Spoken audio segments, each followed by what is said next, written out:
areas. And that's things like, you guys know some filler names? Juvederm. Yeah. Restylane was the first one out that people, well, collagen was the first one out, but collagen, Cosmoderm and Cosmoplast, they didn't last, but 3 months was great if you got that long out of them.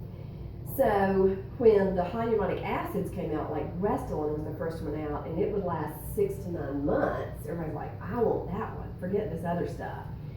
It's not a collagen product, but it is a hyaluronic acid, is what it is, which is a natural component of our skin and collagen supporter. So Restylane came out, and it was, all the stuff. And then a few years after that, Juvederm came out. There are actually 3 Juvederms on the market, Ultra, Ultra Plus, and Voluma. I don't know if you guys have heard of Voluma, but it's a Juvederm product as well. So Botox, basically, I think we have some little mirrors that we're giving y'all. Do we have those in your bags? But you don't have to. But Botox, what Botox is going to do is when you look in a mirror, if you ever want to, and you create an expression, and that creates a line, like right here. If you're mad or whatever, and you do this, that creates lines. If you raise your eyebrows up, like surprise, that creates lines. If you smile, it creates lines on the side of the face. So basically, anything that any muscle movement that creates a line that you don't like, that's what Botox is for. That's what it's used for most. So again, the number one place is right here.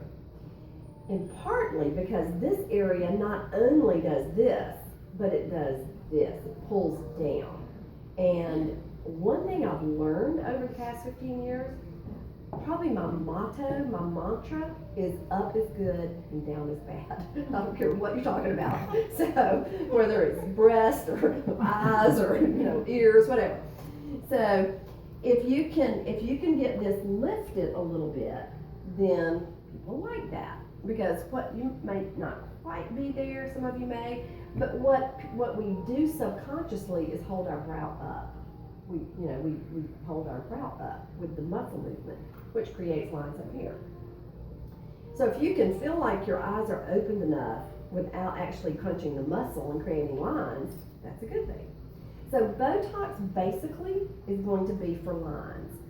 Filler may actually fill in some lines, but it's best used in areas that have nothing to do with muscle movement.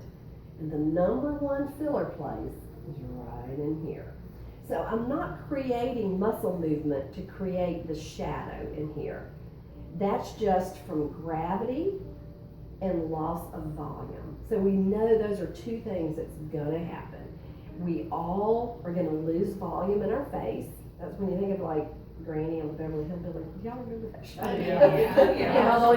Yeah. So she, all sunken and everything. So she lost volume in her face. So we lose this volume here, and it ends up kind of here. And so we restore volume loss with filler. The new paradigm in the last 3 years or so is to treat the cheek area with filler. Because when you treat this, it naturally pulls this up instead of just adding volume here to get rid of the shadow. So when you put volume back up here, you get that natural lift in here. That's kind of the shift in treatment with filler now. So that's Botox and filler. And we do